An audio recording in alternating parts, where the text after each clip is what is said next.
کبھی آپ نے سوچا ہے کہ مدینہ منورہ کی سرزمین جو حضور صلی اللہ علیہ وآلہ وسلم کی محبوب سرزمین ہے، صرف اپنی روحانی عظمت ہی نہیں رکھتی بلکہ اس کے درخت بھی ایمان کو تازہ کر دیتے ہیں؟ جی ہاں، یہ کھجور کے درخت ہیں جو اس شہر کی شناخت، تاریخ اور برکت کا ایک لازوال حصہ ہے۔ مدینہ منورہ کی زمین کو اللہ تعالیٰ نے ایک خاص زرخیزی سے نوازا ہے۔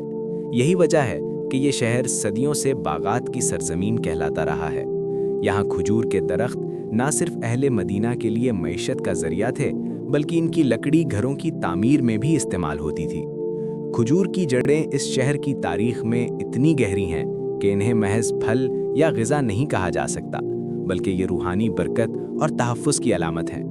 مدینہ کی کھجوریں، خصوصاً اجوا کھجور، اپنی فضیلت کے اعتبار سے منفرد مقام رکھتی ہیں۔ صحیح مسلم اور سنن ابن ماجہ کی روایت ہے کہ نبی کریم صلی اللہ علیہ وآلہ وسلم نے فرمایا، اجوا کھجور جنت سے ہے اور یہ جادو اور زہر کے اثر سے شفا دیتی ہے۔ یہی وجہ ہے کہ اہل ایمان کے دل آج بھی ان کھجوروں کو دیکھ کر تازہ ہو جاتے ہیں، اور رمضان المبارک میں افطار کے وقت کھجور کا استعمال سنت نبوی کی عملی یاد دہانی بن جاتا ہے۔ حضرت ابو طلحہ انصاری رضی اللہ عنہ کا باغ قربانی کی بلند ترین مثال۔ مدینہ کے سب سے مشہور باغات میں سے ایک بیرہا تھا جو حضرت ابو طلحہ رضی اللہ عنہ کی ملکیت تھا۔ یہ باغ مسجد نبوی کے قریب واقع تھا اور اس میں ایک کنواں بھی تھا جس سے رسول اللہ صلی اللہ علیہ وآلہ وسلم اکثر پانی نوش فرمایا کرتے تھے۔ جب قرآن کریم کی یہ آیت نازل ہوئی، تم نیکی کو ہرگز نہیں پا سکتے جب تک اپنی محبوب چیزوں میں سے اللہ کی راہ میں نہ خرچ کرو، حضرت ابو طلحہ نے فوراً اپنی سب سے محبوب چیز یعنی یہ باغ اللہ کی راہ میں صدقہ کر دیا۔ رسول اللہ صلی اللہ علیہ وآلہ وسلم نے یہ صدقہ قبول فرمایا اور ارشاد فرمایا کہ اس باغ کو اپنے رشتہ داروں میں تقسیم کریں۔ یہ واقعہ ہمیں سکھاتا ہے کہ نیکی کا آغاز اپنے قریبی لوگوں سے کرنا چاہیے۔ آج یہ باغ مسجد نبوی کے توسیعی حصے میں شامل ہے۔ گویا حضرت ابو طلحہ کا یہ عمل ہمیشہ کے لیے امت کا حصہ بن گیا۔ حضرت عثمان بن عفان رضی اللہ عنہ کا بے روما صدقہ جاریہ کی زندہ مثال۔ مدینہ میں ہجرت کے بعد پانی کی شدید قلت تھی۔ میٹھا پانی صرف ایک کنویں بے روما سے دستیاب ہوتا تھا جو ایک یہودی کی ملکیت تھا۔ وہ اس کا پانی مہنگے داموں بیچتا تھا۔ رسول اللہ صلی اللہ علیہ وآلہ وسلم نے اعلان فرمایا، جو بے روما کو خرید کر مسلمانوں کے لیے وقف کرے گا، اللہ تعالیٰ اسے جنت میں بہتر بدلہ عطا فرمائے گا۔ حضرت عثمان رضی اللہ عنہ نے یہ کنواں خرید کر ہمیشہ کے لیے امت کے لیے وقف کر دیا۔ آج بھی یہ کنواں اور اس سے منسلک باغ موجود ہے جہاں 15,000 سے زائد کھجور کے درخت ہیں۔ اس باغ کی آمدنی آج بھی فلاحی کاموں میں استعمال ہوتی ہے اور کنویں کا پانی عوام کے لیے ہمیشہ سے مفت رہا ہے۔ یہ وہ صدقہ جاریہ ہے جو 1400 سال سے جاری ہے اور رہتی دنیا تک جاری رہے گا۔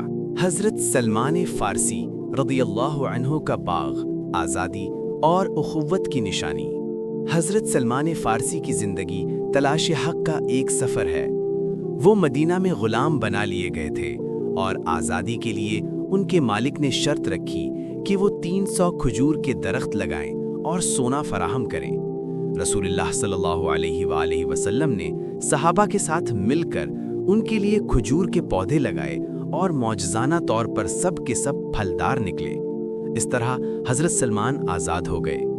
یہ باغ آج بھی مدینہ کے قریب موجود ہے اور زائرین وہاں جا کر کھجور خرید سکتے ہیں اور کنویں کا پانی پی سکتے ہیں۔ یہ جگہ ہمیں اخوت، بھائی چارے اور نبی کریم صلی اللہ علیہ وآلہ وسلم کی امت کے لیے شفقت کی یاد دلاتی ہے۔ مدینہ کی کھجوروں کی معیشت اور موسم۔ مدینہ کی کھجوروں کی فصل جون اور جولائی میں آتی ہے۔ اس وقت تازہ کھجوریں بڑی مقدار میں بازار میں دستیاب ہوتی ہیں اور قیمتیں بھی کم ہو جاتی ہیں۔ یہاں کئی مشہور اقسام کی کھجوریں ہیں جیسے اجوا، جنت کی کھجور شفا کی علامت، امبرا، بڑی اور خوشبودار، تحفے کے طور پر مشہور، روتانا، عام مگر حجاج کے لیے بہترین، صفوی اور برہی، ذائقہ اور غذائیت میں نمایاں۔ 2022 میں ایک خاص اتفاق یہ ہوا کہ حج کے ایام اور کھجور کی فصل ایک ہی وقت میں آئے، جس سے حجاج نے تازہ کھجوریں سستے داموں خریدیں۔ یہ منظر ایمان اور معیشت کے حسین ملاپ کی مثال تھا۔ مدینہ منورہ کے یہ باغات اور کھجوریں صرف درخت یا پھل نہیں ہیں، یہ ایمان، قربانی